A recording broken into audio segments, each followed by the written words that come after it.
संसद के मानसून सत्र का दूसरा दिन मणिपुर की घटना पर हो सकता है हंगामा। सरकार ने कहा हम चर्चा करने को तैयार।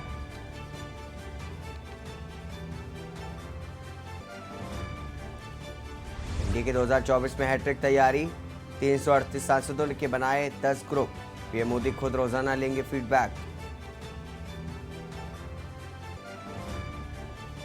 आजाद समाज पार्टी का आज जंतर मंतर पर धरना। चंद्रशेखर पर हुए हमले सुरक्षा को लेकर के होगा धरना। आरएलडी प्रमुख जयंत चौधरी प्रदर्शन में होंगे शामिल। मणिपुर घटना मामले में 4 लोग गिरफ्तार। अब तक 4 अरेस्ट। चुराचांदपुर में प्रदर्शन जारी। सुप्रीम कोर्ट बोला सरकार ले एक्शन। चंद्रयान 3 ने चौथी बार बदली ऑर्बिट। एक बार और कक्षा बढ़ाने के बाद निकलेगा चांद की तरफ। 23 अगस्त को चांद पर उतरेगा लैंडर। 22 राज्यों के 235 जिलों में बाढ़ जैसे हालात। 19 जुलाई तक भारी बारिश से 747 मौतें। महाराष्ट्र में लैंडस्लाइड से 48 घर तबाह। आप देख रहे हैं की न्यूज़, खबरों का सारथी। नमस्कार, स्वागत है आपका देश की बात में। मैं हूं आपके साथ हारिस। लखनऊ से खबर आपको बता दें, जहां पर सीएम योगी ने प्रदेश में हुई जनहानि पर शोक जताया है। डूबने, सर्पदंश, अतिवृष्टि से हुई जनहानि पर शोक। बता दें कि डूबने, सर्पदंश, अतिवृष्टि से हुई जनहानि पर सीएम योगी आदित्यनाथ ने शोक व्यक्त किया है। दिवंगत व्यक्तियों के परिजनों को राहत राशि दिए जाने के निर्देश भी दिए हैं। 24 घंटे में डूबने से 10, सर्पदंश से 2, अतिवृष्टि से 1 की मौत। डूबने से रामपुर में 5, हरदोई में 4, फर्रुखाबाद में 1 की मौत। बता दें कि सर्पदंश से बांदा, गाजीपुर में 1, अतिवृष्टि से मैनपुरी में 1 जनहानि। तो सभी तटबंध सुरक्षित, कहीं भी चिंताजनक परिस्थिति नहीं। वर्तमान में प्रदेश के 13 जनपदों के 385 गांव सुरक्षित। सभी तटबंध सुरक्षित, कहीं भी चिंताजनक परिस्थिति नहीं। बता दें कि वर्तमान में प्रदेश में 13 जनपदों में 385 गांव प्रभावित।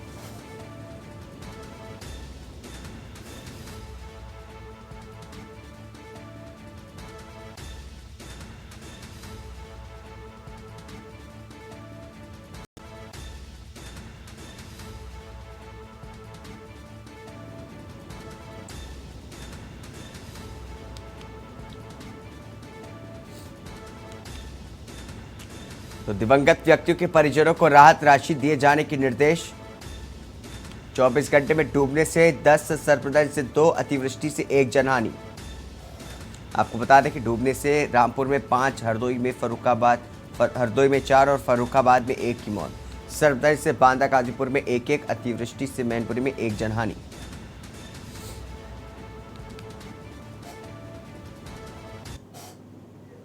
अब लखनऊ से बता दें, जहां पर लखनऊ के क्रिकेट प्रेमियों के लिए आज ऐतिहासिक दिन है।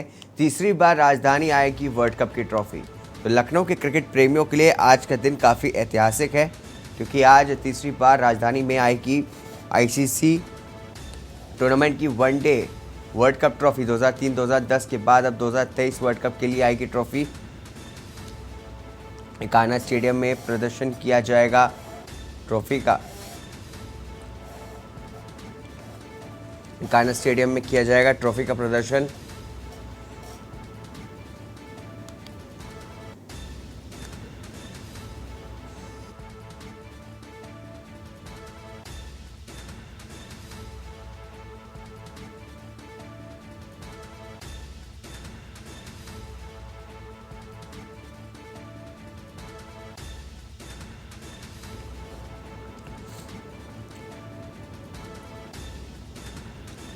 तो तीसरी बार राजधानी आएगी वर्ल्ड कप की ट्रॉफी। 2003-2010 के बाद अब 2023 वर्ल्ड कप के लिए आएगी ट्रॉफी। कान्हा स्टेडियम में ट्रॉफी का प्रदर्शन किया जाएगा। आपको बता दें कि कान्हा स्टेडियम में किया जाएगा ट्रॉफी का प्रदर्शन। खास बात यह है कि जब लखनऊ आई ट्रॉफी तब तक भारत फाइनल में पहुंचता है। तो 2003 विश्व कप में ऑस्ट्रेलिया के खिलाफ फाइनल में पहुंचा था भारत। उसके बाद आपको बता दें 2011 में श्रीलंका के खिलाफ भारत ने जीत दर्ज की थी फाइनल में। तो लखनऊ के क्रिकेट प्रेमियों के लिए आज ऐतिहासिक दिन। बता दें कि आज इकाना स्टेडियम में तीसरी बार राजधानी आएगी वर्ल्ड कप की ट्रॉफी। इससे पहले 2003, 2010 के बाद अब 2023 वर्ल्ड कप के लिए ट्रॉफी आने वाली है। तो जब इकाना स्टेडियम में ट्रॉफी आएगी, बता दें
तो इसी खबर पर अधिक जानकारी के लिए हमारे संवाददाता पवन तिवारी हमारे साथ जुड़े हैं। पवन, आपकी तरफ आएंगे, आपसे जानना चाहेंगे, जिस तरीके से देखा जाता है कि लखनऊ में जब ट्रॉफी आती है तब भारतीय क्रिकेट टीम के लिए बहुत अच्छा होता है, फाइनल में पहुंचती है, क्या कुछ बताएंगे? जी, आपको बता दें कि राजधानी लखनऊ में आज प्रदर्शनी के लिए विश्व कप की ट्रॉफी रखी जाएगी और ये तीसरा मौका है जब विश्व कप की ट्रॉफी लखनऊ में आई है। इससे पहले 2 बार लखनऊ आ चुकी है और दोनों बार लखनऊ में आने के बाद ट्रॉफी भारत जो है उसके विश्व क्रिकेट के फाइनल में पहुंचा है और एक बार उसमें जीत भी दर्ज की है। तो इस बार जो जिस तरह की क्रिकेट की तैयारियां चल रही हैं और इस बार लखनऊ में भी 5 विश्व क्रिकेट के मैच रखे गए हैं। उसको देखते हुए जो क्रिकेट प्रेमी उनमें काफी उत्साह है और क्रिकेट प्रेमियों को साफ तौर से कहना है कि इस बार जो भारतीय क्रिकेट टीम है वो फाइनल में पहुंचेगी और ट्रॉफी को जीतेगी। फिलहाल आज प्रदर्शनी के लिए लखनऊ में इसको लाया गया है और 2 दिन तक यहाँ पर ये ट्रॉफी रखी जाएगी। इसके बाद अन्य शहरों में इसकी प्रदर्शनी के लिए इसको भेजा जाएगा। तो भारतीय क्रिकेट कंट्रोल बोर्ड है उसने लखनऊ में 5 मैच दिए हैं विश्व कप के और ये प्रदर्शनी आज यहाँ पर लगाई गई है जो 2 दिन तक लगी रहेगी। जी पवन, बताया जा रहा है इस बार जो है क्रिकेट टूर्नामेंट के जो मैचेस होंगे वर्ल्ड कप के वो भी खेले जाएंगे लखनऊ में। इसको लेकर के क्रिकेट प्रेमियों में किस तरह का उत्साह है?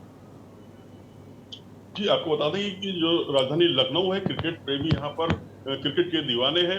इससे पहले यहाँ पर आईपीएल के भी जो मैच हुए थे भारी भीड़ यहाँ पर देखने को मिली थी। उसी तरह जो विश्व कप है इसमें तो क्रिकेट का बुखार लोगों पर चढ़ जाता है और यहाँ पर राजधानी लखनऊ में बड़ी संख्या में लोग क्रिकेट प्रेमी मौजूद हैं, देखने जाते हैं मैचों को। इसके साथ ही साथ जो राजधानी लखनऊ में पूरे उत्तर प्रदेश से लोग यहाँ पर मैच देखने के लिए आते हैं। तो जिस तरह से क्रिकेट जो विश्व कप क्रिकेट है उसका 5 मैच यहाँ लखनऊ में जो है मेजबानी करेगा, उसको लेकर जो लखनऊ के लोग हैं, क्रिकेट प्रेमी हैं, काफी उत्साहित हैं और वो जो है इस मैच को देखने के लिए पूरी तरह उत्साहित हैं और उनका पूरा तरह कयास लगा रहे हैं कि जो है इस बार भारतीय जो टीम है वो फाइनल में पहुंचेगी। भारतीय टीम काफी मजबूत स्थिति में दिख रही है वनडे के, इसलिए इस बार फाइनल में पहुंचेगी और जो क्रिकेट प्रेमी है लगातार इसके लिए प्रार्थना भी कर रहे हैं कि भगवान से प्रार्थना कर रहे हैं कि इस बार भारतीय क्रिकेट टीम फिर से ये विश्व चैंपियनशिप जीतकर जो ट्रॉफी है उस पर कब्जा करे। जी ठीक है पवन, बहुत बहुत शुक्रिया तमाम जानकारी के लिए।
के लिए भारतीय टीम फाइनल में पहुंचती है। बता दें कि 2003 में भी आई थी, तब ऑस्ट्रेलिया के खिलाफ फाइनल में भारतीय क्रिकेट टीम ने मैच खेला था। उसके बाद 2011 में जब वर्ल्ड कप की ट्रॉफी लखनऊ आई थी तब तो सब जानते हैं कि भारतीय टीम ने 28 साल के बाद इतिहास रचा था।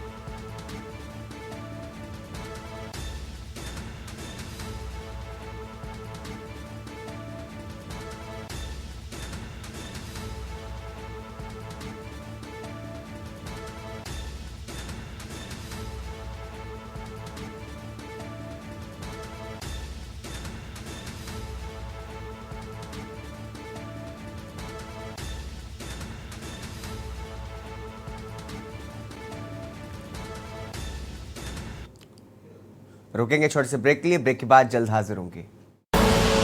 आप देख रहे हैं के न्यूज, खबरों का सारथी। ब्रेक के बाद स्वागत है आपका। लखनऊ से खबर आपको बता दें, जहां पर फ्लैट पे मिला है अमेरिकी महिला का शव। तो फ्लैट पे मिला अमेरिकी महिला का शव। बता दें कि काफी दिनों से बीमार चल रही थी बुजुर्ग महिला। बताया जा रहा है कि 2017 में भारत आई थी ये महिला। 2027 तक थी वीजा की वैलिडिटी। तो फ्लैट में मिला है अमेरिकी महिला का शव। 2017 में भारत आई थी महिला। बताया जा रहा है कि 2027 तक इनका जो वीजा था वो वैलिडिटी थी उसकी। सूचना मिलने पर मौके पर पहुंची पुलिस। तो लखनऊ के चिन्हट इलाके का पूरा मामला आपको बता रहे हैं। तो लखनऊ के चिन्हट इलाके का पूरा मामला, जहां पर फ्लैट पे मिला है अमेरिकी महिला का शव। बताया जा रहा है कि काफी दिनों से बीमार चल रही थी बुजुर्ग महिला। अहम जानकारी आपको बता दें, 2017 में भारत आई थी महिला। 2027 तक था वीजा की वैलिडिटी। 2017 में भारत आई थी अमेरिकी महिला। बताया जा रहा है कि 2027 तक थी वीजा की वैलिडिटी। सूचना मिलने पर मौके पर पहुंची पुलिस। चिन्हट इलाके का पूरा मामला आपको बता रहे हैं। तो लखनऊ से अहम जानकारी, जहां पर फ्लैट पे मिला है अमेरिकी महिला का शव। बताया जा रहा है काफी दिनों से बीमार चल रही थी बुजुर्ग महिला। 2017 में भारत आई थी महिला। 2027 तक थी वीजा की वैलिडिटी।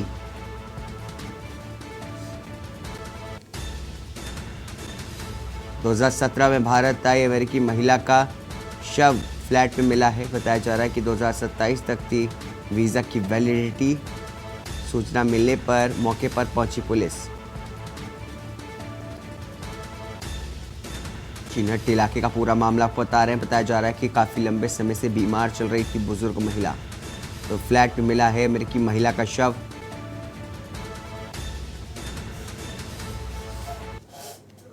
वहीं रायबरेली से खबर आपको बता दें, जहां पर नगर पंचायत सदस्यों का प्रदर्शन। नगर पंचायत के लोगों ने सिर मुंडवा करके प्रदर्शन किया। अधिशासी अधिकारी पर लगाए गंभीर आरोप। अधिकारी की जानकारी न देने से सदस्यों ने मुंडवाया सिर। तो नगर पंचायत के लोगों का बड़ा प्रदर्शन। नगर पंचायत के लोगों ने सिर मुंडवा करके प्रदर्शन किया। बताया जा रहा है कि अधिशासी अधिकारी पर लगाए हैं गंभीर आरोप। अधिकारी के जानकारी न देने से सदस्यों ने मुंडवाया सिर। अधिकारी ने के माफी मांगने पर अड़े हैं नगर पंचायत के सदस्य। बताया जा रहा है कि जवाब में अधिकारी ने सभी आरोपों का खंडन किया है। अधिशासी अधिकारी ने माफी मांगने से इनकार किया। नगर पंचायत अध्यक्ष ने सदस्यों को भड़काने का काम किया। अधिशासी अधिकारी ने माफी मांगने से इनकार किया। तो वहीं नगर पंचायत अध्यक्ष ने सदस्यों को भड़काने का काम किया। मौके पर पहुंची पुलिस ने मामले को किसी तरह से शांत कराया है। महाराजगंज नगर पंचायत कार्यालय का पूरा मामला आपको बता रहे हैं। तो रायबरेली से अहम खबर, जहां पर नगर पंचायत सदस्यों का प्रदर्शन सामने आया है। बताया जा रहा है कि नगर पंचायत के लोगों ने सिर मुंडवा करके प्रदर्शन किया है। तो रायबरेली में नगर पंचायत सदस्यों का प्रदर्शन। ये जो इनके डिमांड है वो एक्चुअली बिल्कुल नाजायज़ है।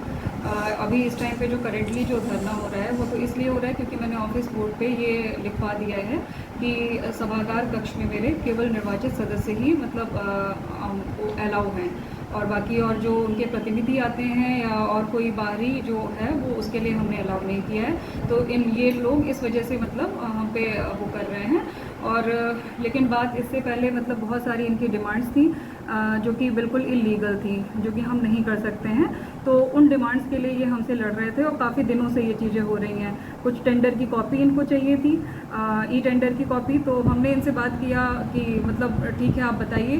तो बोल रहे हैं मैम ई टेंडर की कॉपी। हमने कहा पहली बात तो ई टेंडर खुद ही पारदर्शी होता है, तो आप जाकर के वेबसाइट से आप देख सकते हैं, और दूसरी बात पेपर में हम इसको निकलवाते हैं तो आप वहाँ से रीड कर सकते हैं। और अगर फिर भी आप रीड नहीं कर पा रहे हैं तो नोटिस बोर्ड में लगवा दे रहे हैं इसको।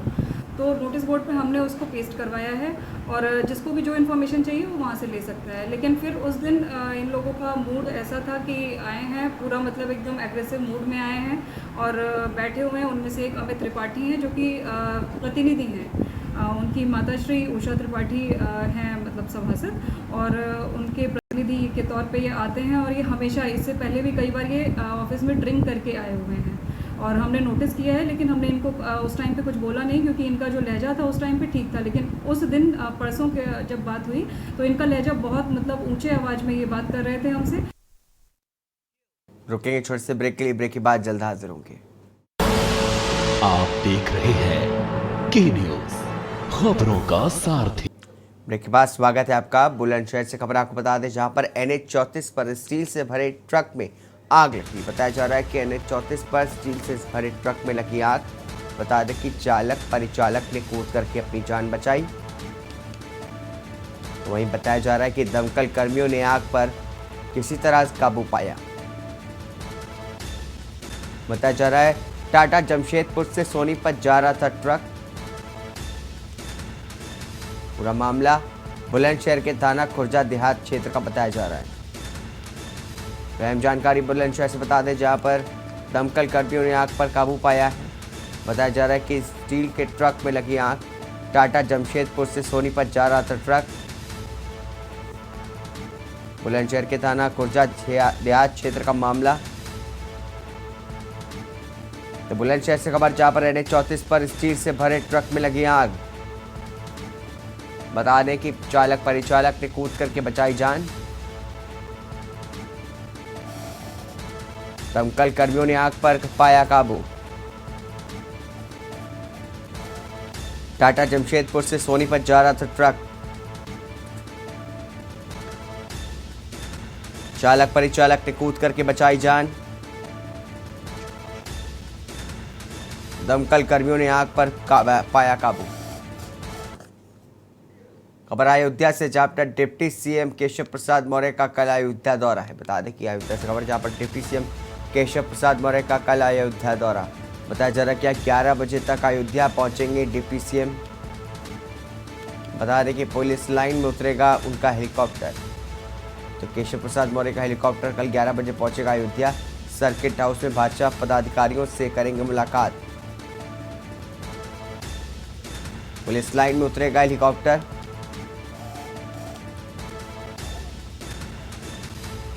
सर्किट हाउस में भाजपा पदाधिकारियों से मुलाकात करेंगे।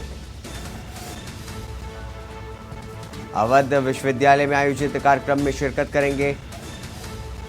विकास कार्यों का स्थलीय निरीक्षण करेंगे डिप्टी CM केशव प्रसाद मौर्य। जिसके बाद अयोध्या दौरे पर आपको बता दें, डिप्टी CM केशव प्रसाद मौर्य कल अयोध्या जा रहे हैं। 11 बजे तक अयोध्या पहुंचेंगे डिप्टी CM केशव प्रसाद मौर्य। अहम जानकारी बता दें, पुलिस लाइन में उतरेगा उनका हेलीकॉप्टर। बताया जा रहा है कि सर्किट हाउस में भाजपा पदाधिकारियों से मुलाकात करेंगे। तो पुलिस लाइन में उतरेगा केशव प्रसाद मौर्य का हेलीकॉप्टर।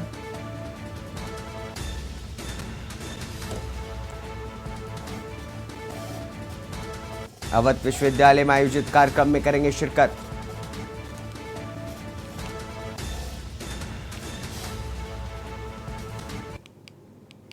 दिल्ली के मुख्यमंत्री अरविंद केजरीवाल ने गुरुवार को आंगनबाड़ियों में बच्चों के लिए SCERT की शैक्षिक किट का शुभारंभ किया और SCERT की शैक्षिक किट का शुभारंभ करने के बाद दिल्ली के मुख्यमंत्री अरविंद केजरीवाल ने अपने संबोधन में कहा, हमारा सपना है कि देश के सभी बच्चों को एक समान शिक्षा मिले। केजरीवाल ने कहा कि दिल्ली के सरकारी स्कूल को प्राइवेट से भी शानदार बना दिया गया है। अब MCD स्कूलों को ठीक करने का कार्यक्रम शुरू हुआ है। गरीब के बच्चे आंगनबाड़ी में जाते हैं, अमीर के बच्चे अच्छे स्कूल में जाते हैं। हमें इस अंतर को खत्म करना है। देखिए हमारी रिपोर्ट। मुख्यमंत्री अरविंद केजरीवाल ने दी सौगात, आंगनवाड़ी के बच्चों को दी सौगात। SCERT की शैक्षिक किट का शुभारंभ। सीएम केजरीवाल बोले, हमारा सपना है खास, देश के सभी बच्चों को एक समान मिले शिक्षा।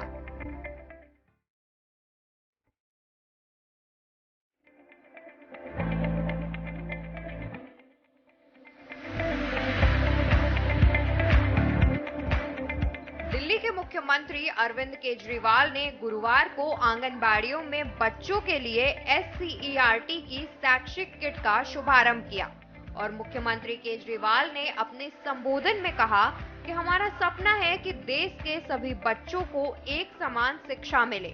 देश में दो शिक्षा प्रणाली ठीक नहीं है, अमीर का बच्चा प्राइवेट स्कूल और गरीब का बच्चा सरकारी स्कूल में, यह गलत है। हमारा शुरू से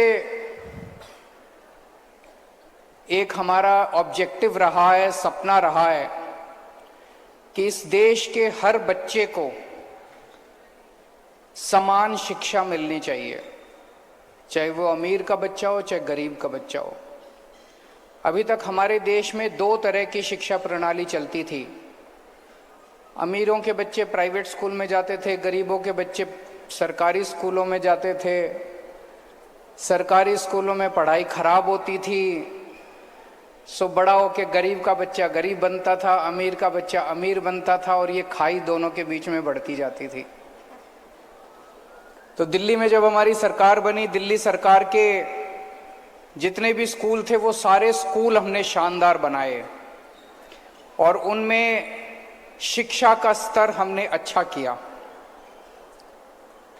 आज दिल्ली सरकार के जितने स्कूल हैं उनमें और दिल्ली के प्राइवेट स्कूलों के बीच में कोई अंतर नहीं रहा। उन्होंने यह भी कहा कि जैसे हम टीचर्स को बड़े बड़े इंस्टीट्यूट्स में ट्रेनिंग के लिए भेजते हैं, आंगनवाड़ी वर्कर्स को भी भेजेंगे, नॉन टीचिंग कामों से मुक्ति दिलाएंगे। आप बच्चों पर ज्यादा फोकस कर पाएंगे। इस अर्ली चाइल्डहुड एजुकेशन किट के इम्पैक्ट पर आपसे फीडबैक लेते रहेंगे। तो वहीं दिल्ली की शिक्षा मंत्री आतिशी मरलेना ने कहा, WCD शिक्षा और SCERT विभाग को मुबारकबाद, जिन्होंने इतना शानदार अर्ली एजुकेशन किट बनाया। बेस्ट खिलौने, अच्छे पजल गेम्स अब हमारे 11,000 आंगनवाड़ियों में होंगे। उन आंगनवाड़ियों में पढ़ रहे बच्चों के जरिए देश का भविष्य बनेगा। रिसर्च हमें ये बताती है कि सबसे ज्यादा बच्चों की ब्रेन का डेवलपमेंट 6 साल की उम्र तक होता है। तो जो बच्चे आपके पास आ रहे हैं, आपकी आंगनवाड़ी में आ रहे हैं, वो आगे जाके इंजीनियर बनेंगे, साइंटिस्ट बनेंगे, लेखक बनेंगे, वकील बनेंगे, ये तय करना आपके हाथ में है और जो शिक्षा आप लोग उन बच्चों को आंगनवाड़ी में दे रहे हैं। तो जो आज अर्ली चाइल्डहुड एजुकेशन किट हम लॉन्च कर रहे हैं, ये बच्चों के सीखने के सिद्धांतों पे बना है। बता दें कि बच्चों को अच्छे खिलौने, पजल गेम्स अब आंगनवाड़ियों में होंगे। सरकार का दावा है कि उन आंगनवाड़ियों में पढ़ रहे बच्चों के जरिए देश का भविष्य बनेगा। स्पेशल डेस्क, के न्यूज इंडिया। रुकेंगे छोटे से ब्रेक के लिए, ब्रेक के बाद जल्द हाजिर होंगे। ब्रेक के बाद स्वागत है आपका। दिल्ली के रोहिणी में जिम में वर्कआउट करते समय ट्रेडमिल में करंट आ गया, जिससे युवक की मौके पर ही मौत हो गई। इस घटना के बाद हड़कंप मच गया। मामले की जानकारी मिलने के बाद पुलिस टीम मौके पर पहुंची और जायजा लिया। इस मामले में जिम संचालक के खिलाफ मुकदमा दर्ज कर लिया गया है। घटना दिल्ली के रोहिणी की सेक्टर 19 में रहने वाले सक्षम पूर्ति रोहिणी इलाके में ही जिमप्लेक्स फिटनेस जोन में एक्सरसाइज करने जाता था। सक्षम ने बीटेक कर रखा है। बता दें कि वो गुरुग्राम की एक कंपनी में काम करता था। मंगलवार सुबह करीब 7:30 बजे जब सक्षम एक्सरसाइज कर रहा था, उसी दौरान ट्रेडमिल में करंट दौड़ गया। ट्रेडमिल पर रनिंग करने के बाद रेस्ट के लिए ट्रेडमिल नंबर 2 और 3 के बीच में बैठे थे, तभी पीछे की ओर से गिर गए। इसके बाद उसकी हालत बिगड़ गई और बाद में उसकी मौत हो गई।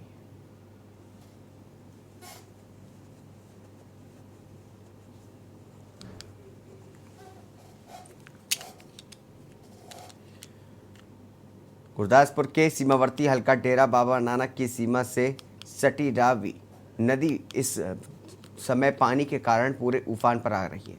रवि नदी में पानी का स्तर बढ़ रहा है, जिसकी पुष्टि कैबिनेट मंत्री कुलदीप सिंह ने डेरा बाबा नानक के करतारपुर साहिब कॉरिडोर पर पहुंचकर के स्थिति का जानकारी ली और कहा कि हम प्रशासन के साथ मिलकर के हर तरह की आपदा से निपटने के लिए पूरी तरह से तैयार हैं।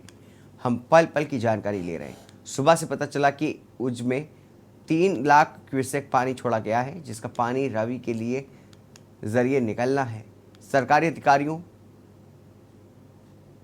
और कर्मचारियों की सुरक्षा के लिए उचित व्यवस्था करके 24 घंटे ड्यूटी पर लगाया गया है, ताकि इस कठिन समय में आम नागरिकों को नुकसान से बचाया जा सके।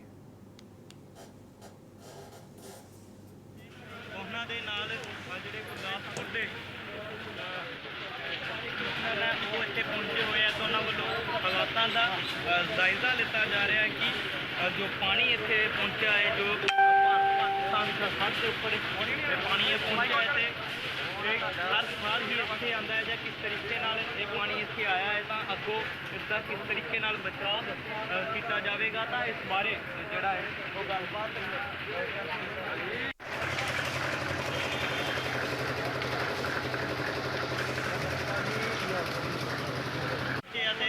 ਉਹਨਾਂ ਦੇ ਨਾਲ ਜਿਹੜੇ ਗੁਰਦਾਸਪੁਰ ਦੇ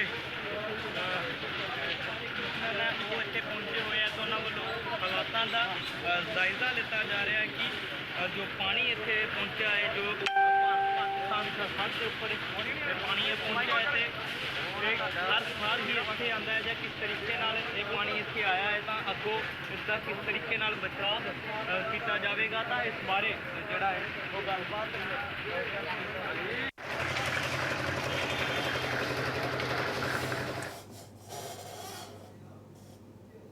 इस बीच राजस्थान के जयपुर से बड़ी खबर आपको बता दें, जहां पर भूकंप के झटके महसूस हुए हैं। तो राजस्थान के जयपुर में भूकंप के झटके महसूस हुए। बताया जा रहा है 16 मिनट में 3 झटके विस्फोट जैसे महसूस हुए। बताया जा रहा है सुबह 4 बजे लोग घरों और अपार्टमेंट से बाहर आ गए। भूकंप की तीव्रता 4.4 दर्ज हुई। बता दें कि जयपुर में भूकंप के झटके हुए महसूस। बता दें कि 16 मिनट में 3 झटके विस्फोट जैसी आवाज। सुबह 4 बजे लोग घरों और अपार्टमेंट से बाहर आ गए। भूकंप की तीव्रता 4.4 दर्ज की गई है रिक्टर स्केल पर। बता दें कि जयपुर में भूकंप के झटके हुए महसूस। 16 मिनट में 3 झटके विस्फोट जैसी आई आवाज। बता दें कि सुबह 4 बजे लोग घरों और अपार्टमेंट से आए बाहर। भूकंप की तीव्रता 4.4 दर्ज।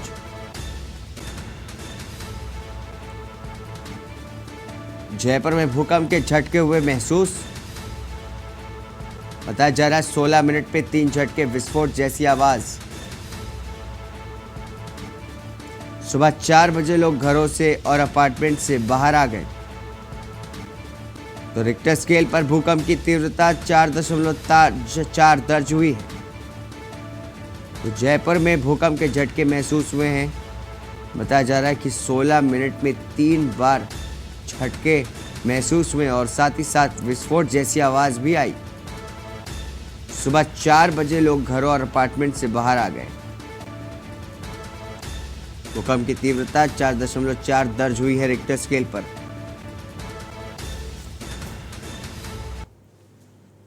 अगली खबर पंजाब के मोगा से, जहां पर पंजाब के बड़े शहरों और राजसी दबाव वाले मोगा जिले में अब देश की अंदरूनी सुरक्षा को भी खतरा खड़ा करने वाला एक बड़ा स्कैंडल सामने आया है, जिसमें ये खुलासा हुआ है कि जिले में एक अकाली आगू के सियासी सलाहकार रहे नौजवान की ओर से बोगस असला लाइसेंस ही बना दिए गए हैं।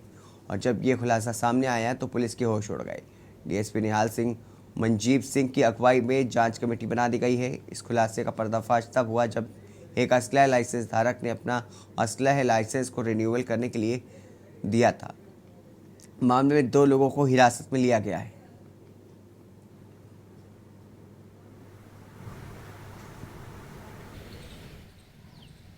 ਸਾਨੂੰ ਕੱਲ ਮੁਖਬਰ ਖਾਸ ਤੋਂ ਇਤਲਾਹ ਮਿਲੀ ਜੀ ਇੱਕ ਬੂਟਾ ਸਿੰਘ ਰਣੀਆਂ ਪਿੰਡ ਦਾ ਜਿਹੜਾ ਕਿ ਆਰਮਸ ਲਾਇਸੈਂਸ ਫੇਕ ਬਣਾਉਣ ਦਾ ਕੰਮ ਕਰਦਾ ਹੈਗਾ ਵਾ। ਇਹ ਨਾਲ ਇਹਦੇ 2 ਬੰਦੇ ਸੇਵਾ ਕੇਂਦਰ ਦੇ ਰਲੇ ਹੋਏ ਨੇ। ਇਹ ਲੋਕਾਂ ਤੋਂ ਪੈਸੇ ਲੈ ਕੇ ਜਾਲੀ ਲਾਇਸੈਂਸ ਉਹਨਾਂ ਨੂੰ ਬਣਾ ਕੇ ਦਿੰਦੇ ਨੇ। ਸੇਵਾ ਕੇਂਦਰ ਵਾਲੇ ਉਹਦੇ 'ਤੇ ਐਡੀਟਿੰਗ ਕਰਕੇ ਉਹ ਬਿਲਕੁਲ ਅਸਲੀ ਵਾਂਗੂ ਜਿਹੜਾ ਵਾ ਫੇਕ ਲਾਇਸੈਂਸ ਬਣਾ ਕੇ ਦਿੰਦੇ ਨੇ। ਜੇ ਮੌਕੇ 'ਤੇ ਰੇਡ ਕੀਤੀ ਜਾਏ ਤਾਂ ਇਹਨਾਂ ਤੋਂ ਲਾਇਸੈਂਸ 'ਤੇ ਬੰਦੇ ਫੜੇ ਜਾ ਸਕਦੇ ਨੇ। ਅਸੀਂ ਉਹ ਇਨਫੋਰਮੇਸ਼ਨ ਨੂੰ ਤੁਰੰਤ FIR 'ਚ ਕਨਵਰਟ ਕਰਕੇ ਕਾਰਵਾਈ ਕੀਤੀ ਤੇ ਸਾਨੂੰ ਮੌਕੇ 'ਤੇ ਹੀ ਜਿਹੜੇ ਨੇ 2 ਜਿਹੜੇ ਸੇਵਾ ਕੇਂਦਰ ਦੇ ਮੁਲਾਜ਼ਮ ਸੀ ਉਹ ਫੜੇ ਗਏ। ਇਹਨਾਂ ਕੋਲੋਂ ਸਾਨੂੰ 8 ਆਰਮਸ ਲਾਇਸੈਂਸ ਜਿਹੜੇ ਕਿ ਜਾਲੀ ਸੀਗੇ ਇਹ ਸਾਨੂੰ ਮੌਕੇ 'ਤੇ ਬਰਾਮਦ ਹੋਏ, ਜਿਨ੍ਹਾਂ ਦੇ ਪ੍ਰਿੰਟ ਕੱਢੇ ਹੋਏ ਸੀ ਇਹਨਾਂ ਨੇ। ਤੇ ਨਾਲ ਇੱਕ ਮੁਲਾਜ਼ਮ ਤੋਂ ਉਹਦਾ ਪ੍ਰਾਈਵੇਟ ਲੈਪਟਾਪ ਮਿਲਿਆ ਜਿਹਦੇ ਵਿੱਚ ਉਹ PDF ਪਏ ਸੀਗੇ ਸਾਰੇ ਫੇਕ ਆਰਮਸ ਲਾਇਸੈਂਸ ਦੇ, ਜਿਹਨੇ ਸਾਨੂੰ ਦੱਸਿਆ ਕਿ ਉਹ ਫੋਟੋਸ਼ॉप ਰਾਹੀਂ एडिट करके ये आर्म्स लाइसेंस बनाता है। खबर यमुनानगर के हथनी कुंड बैराज की है, जहां पर 11 जुलाई को आया 3,59,000 क्यूसेक पानी ने दिल्ली तक तबाही मचाई। वहीं पानी के चलते अब हथनी कुंड का अस्तित्व भी खतरे में नजर आ रहा है। हथनी कुंड बैराज में से निकले पानी ने बैराज से आगे जम करके तबाही मचाई। बड़े बड़े ब्लॉक को पानी अपने साथ तिनके की तरह बहा कर ले गया। बता दें कि जहां पर पानी की टक्कर लगती थी वहां पर सिंचाई विभाग ने कुछ समय पहले ही पानी के बहाव के लिए बड़े बड़े ब्लॉक लगा करके एक रैम्प तैयार किया था। पानी ने इस पूरे रैम्प को भी तहस नहस करके नीचे बड़े ब्लॉकों को भी बहा करके ले गई। हथनी कुंड बैराज की गई गेट के आगे कुछ ऐसा ही नज़ारा दिखाई दे रहा है, लेकिन हरियाणा की तरफ से पहले गेट के आगे पानी की तबाही का नज़ारा कुछ इस तरह दिखाई दे रहा है, जिसमें हथनी कुंड बैराज के रिवर बैंड बहने शुरू हो गए।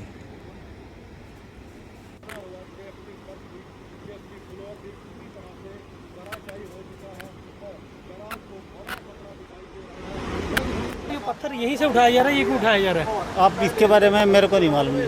आप ये बता सकते हैं कि सही है या गलत है? जो मेरे को इसके बारे में कुछ नहीं कह सकता। नहीं, ये इस चीज़ का ठेका मिला है, वहीं से पत्थर उठा के वहाँ लगाया जा रहा है, ये सही है या गलत? मैं यही पूछ रहा हूँ। बस ये तो मैं कुछ नहीं कह सकता इसके बारे में। देखिए जी, आज तक का मैक्सिमम टेन्योर जितना फ्लड का पानी चला है वो इसके अंदर पास ऑन हुआ है।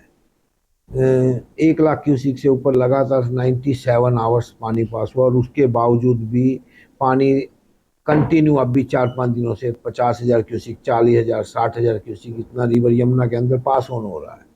तो पानी तो क्योंकि हथनी कुंड बैराज पहले भी नीचे में रिवर बेड डाउन हो रहा था, उसका हमने परमानेंट सोल्यूशन CWC से मांगा था। उन्होंने अब अपनी ड्राइंग दी है, उस पर अब हम काम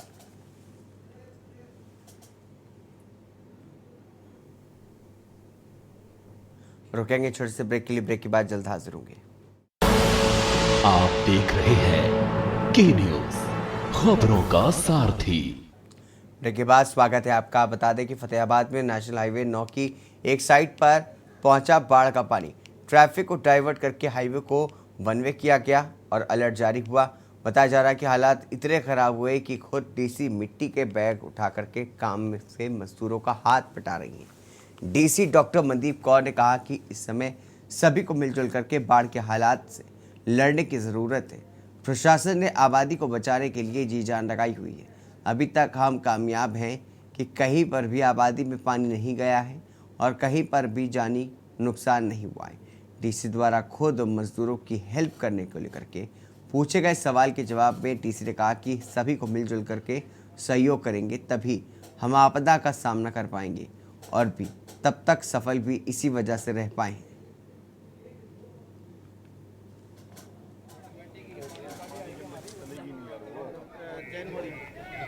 अभी तक हमारे खेतों में पानी, अभी तक हमारे रिहायशी आबादी में एरिया में कभी कहीं कोई पानी नहीं है। अभी तक हमारी कोशिश है कि पानी ना जाए और ये ऐसे ही आगे निकल जाए। हाँ जी, पानी टच कर गया। पानी तो कल से टच किया हुआ है और हमारे प्रबंध पूरे हैं। हमने जो हमारे अंडर पासेस हैं वहाँ पे हमने पक्का इंतज़ाम कर लिया है। कट्टे, सैंडबैग, लेबर और एक दो जगह तो हमने चिनाई ही करा दी है क्योंकि वहाँ से लो लाइंग एरिया था, पानी निकलने के वो थे। बाकी जो है प्राइमरीली ये जो ब्लॉकेजेस हैं, जो नेचुरल फ्लो वाटर के आगे जो ब्लॉकेजेस हैं, हम उन पॉइंट्स पे जाके आए हैं और वहाँ से हमने उनको उस पानी को वहाँ से एग्जिट दिया है ताकि यहाँ से पानी घट जाए।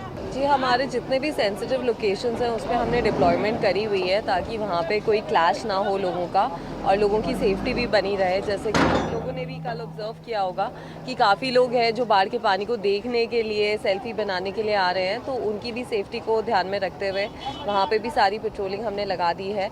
और रात में या शाम के टाइम अंधेरे के बाद कोई मोटरसाइकिल एक्सीडेंट या मोटर व्हीकल एक्सीडेंट ना हो, कोई गलती से पानी में ना चले जाए, इसलिए जहाँ जहाँ पानी का बहाव है वहाँ पे हमने ड्यूटीज़ लगाई हैं ताकि वो लोग वार्न हो सके कि यहाँ पे ना जाएं, यहाँ पे खतरा है।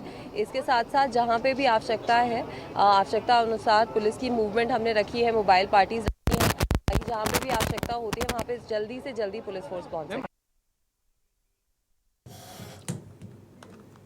सिरसा जिले में घग्गर नदी का जलस्तर 41,375 क्यूसेक पहुंच गया है, जो तबाही मचा रहा है। घग्गर नदी से नेशनल हाईवे 9 पर निकलने वाला रंगोई वाला नाला भी बुधवार रात को टूट गया। काफ़ी मशक्कत के बाद नाले को बंद किया जा सका, लेकिन पानी का बहाव इतना तेज था कि खेतों में जलभराव हो गया। रंगोई नाला डिंग मोड़ की ओर टूटने से नेशनल हाईवे 9 में पानी पहुंच गया है। डिंग की बीपीएल कॉलोनी में जलभराव से लोगों की परेशानी बढ़ गई है। वहीं फतेहाबाद से नेशनल हाईवे 9 पर आ रहे पानी से सिरसा शहर में पहुंचने के आसार कम हो गए हैं। रास्ते में अवरोध होने से वाहनों का आवागमन पूरी तरह से रोक दिया गया है।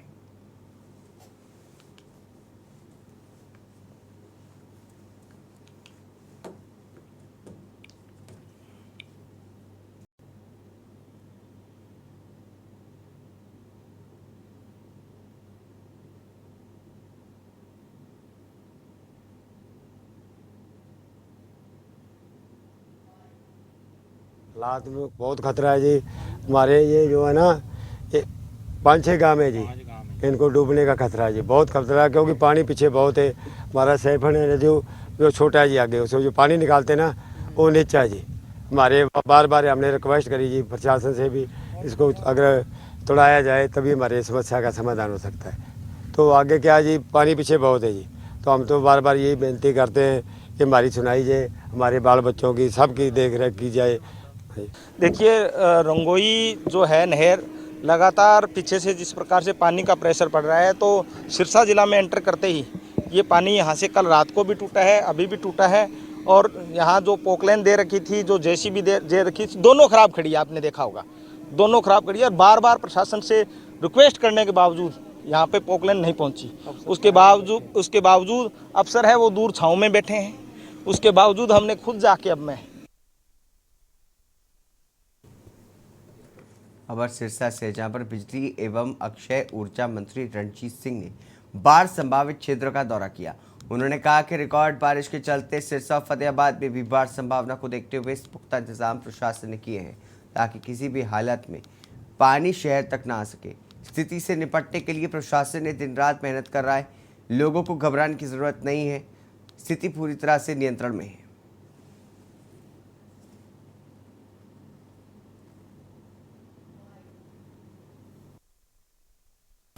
मैंने सिरसा की हिस्ट्री में इस तरीके का आज तक पानी का इतना ज़्यादा जल भराव नहीं देखा। बहुत प्रकृति का प्रकोप है कि इतना तेज़ी से इतनी बरसात हुई है, सब रिकॉर्ड टूटे हैं। दिल्ली में भी आप नेशनल कैपिटल में जो हालात है वो सब आपने देखे हैं। परमात्मा का, प्रकृति का कोई मुकाबला नहीं हो सकता, कोई चैलेंज नहीं कर सकता। पर हमें उन्हीं के आशीर्वाद से हमें सारे मामले को बहुत तेज़ी से हम संभाल रहे हैं। सिरसा में मैं समझूंगा कि इलाके को और सिरसा शहर को कोई पैनिक होने की ज़रूरत नहीं, बहुत कुछ ठीक हो रहा है।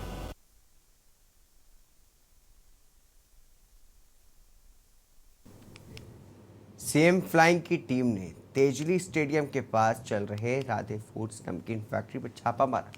फैक्ट्री के अंदर के हालात देखकर के टीम हैरान रह गई।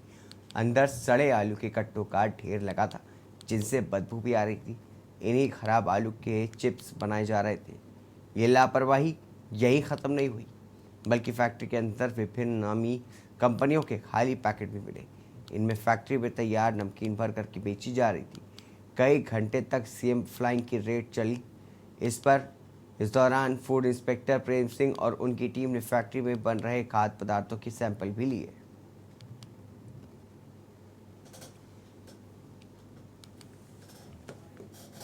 हमने 8 को गुप्त सूचना मिली थी कि तेजली स्टेडियम के पास एक राधे फूड के नाम से फैक्ट्री है, जिसके अंदर आलू के चिप्स बनाए जाते हैं। जिस बिना पर आज सीएम फ्लाइंग को साथ लेकर एफएसओ को साथ लेकर रेड की गई। पुराने रेट आलू खराब मात्रा में पाए गए, जिनके चिप्स बनाए जा रहे थे, जो एफएसओ द्वारा सैंपल लिए गए और उसके बाद निगम द्वारा और पुलिस द्वारा अपनी कार्रवाई अमल में लाई जा रही है। तो और कौन कौन साथ में थे सीएम फ्लाइंग के साथ? ये अपना निगम कार्यालय और ये पोल्यूशन डिपार्टमेंट। खबर यमुनानगर से है, जहां पर सीएम फ्लाइंग की टीम ने दामला के पास एक ईंट भट्टे पर रेड की। सीएम फ्लाइंग की टीम ने पास सूचना मिली थी कि थर्मल प्लांट से चोरी छिपे कोयला निकाल करके मार्केट में बेचा जा रहा है। इसी सूचना पर सीएम फ्लाइंग की टीम ने ट्रकों को पकड़ने पहुंची थी, लेकिन सीएम फ्लाइंग की टीम को कोई ट्रक नहीं मिला। तोदला रोड पर एक ईंट भट्टे पर काफ़ी मात्रा में कोयला पड़ा मिला। सीएम फ्लाइंग की टीम ने ये कोयला थर्मल प्लांट से चोरी छिपे निकाला गया है। मौके पर थर्मल के अधिकारी भी पहुंचे, जो कि इसे यूज़ हुआ कोयला बता रहे थे। देर रात तक सीएम फ्लाइंग की टीम जांच में लगी रही। सीएम फ्लाइंग की टीम के सदस्य राजेश कुमार, दिनेश शर्मा, वीरेंद्र सिंह बताया कि इस मामले में शिकायत पुलिस को दी गई है। थर्मल पावर प्लांट से मिलीभगत से कोयला निकाला गया है।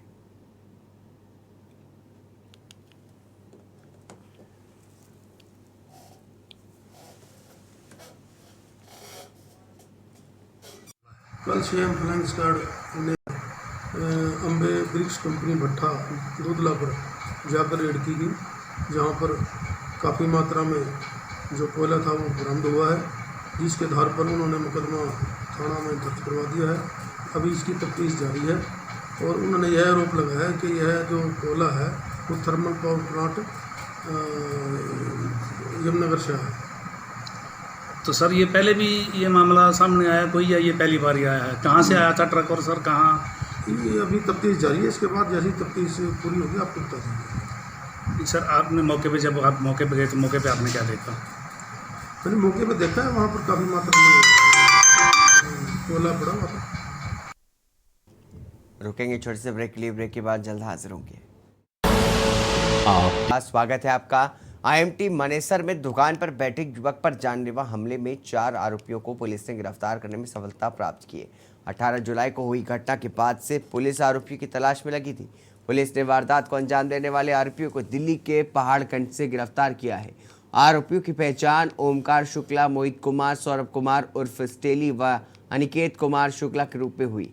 पूछताछ के दौरान आरोपियों ने बताया कि आरोपी ओमकार दिल्ली में, मोहित कुमार बिहार में पढ़ाई करता है, सौरभ व अनिकेत नोएडा में एक मोबाइल कंपनी में काम करते हैं।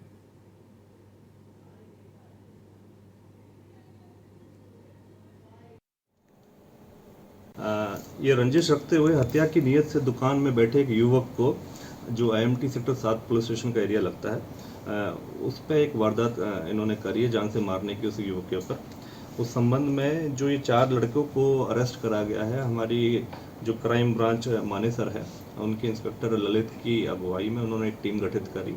और ये वाकया जो था ये 17 तारीख को घटित हुआ था, जिस दौरान एक दिशांत नाम के व्यक्ति जो एक दुकान पर बैठा हुआ था, उसके ऊपर आके 2 लड़कों ने, मोहित और सौरभ ने आके फायर करा और उसके गले में जो है बुलेट इंजरीज हुई, गन शॉट इंजरीज हुई, और जिस दौरान उसका उपचार कराया गया और संबंधित के संबंध में जब पुलिस में पूछताछ करी गई और मुकदमा दर्ज करा गया। प्रदेश के मुखिया शिवराज सिंह चौहान विकास पर्व यात्रा के दौरान को सिवनी पहुंचे। बताया जा रहा है उन्होंने सिवनी जिले में लगभग 300 करोड़ की राशि से होने वाले विकास कार्यों का भूमि पूजन एवं लोकार्पण किया। इस दौरान सिवनी विधायक द्वारा अपने उद्बोधन के दौरान कांग्रेस की 18 महीने की सरकार के द्वारा किए गए वादों को लेकर के जनता को गुमराह करने का आरोप लगाया। साथ ही मुख्यमंत्री शिवराज सिंह चौहान द्वारा आम सभा को संबोधित करने के दौरान सिवनी को बेहतर नगर निगम बनाने का बड़ा ऐलान किया, सिवनी की जनता को तोहफा दिया है।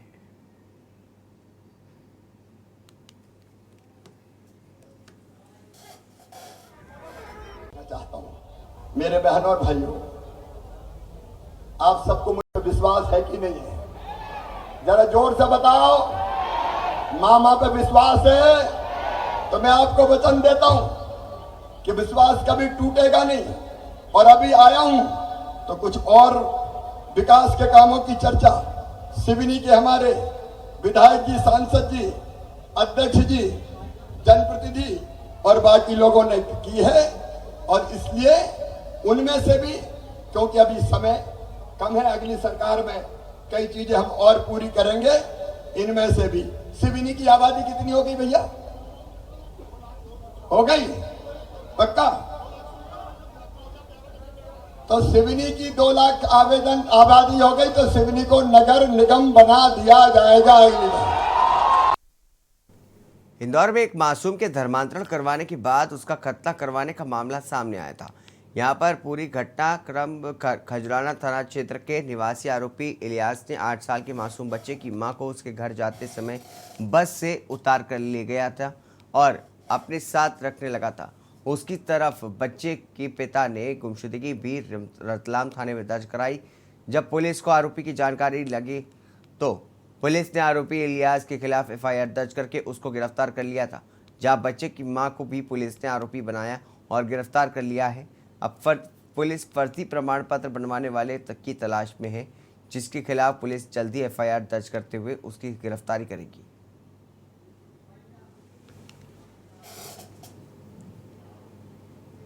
इसी के साथ देश की बात में बस इतना ही। दीजिए इजाजत, नमस्कार। आप देख रहे हैं के न्यूज़, खबरों का सारथी।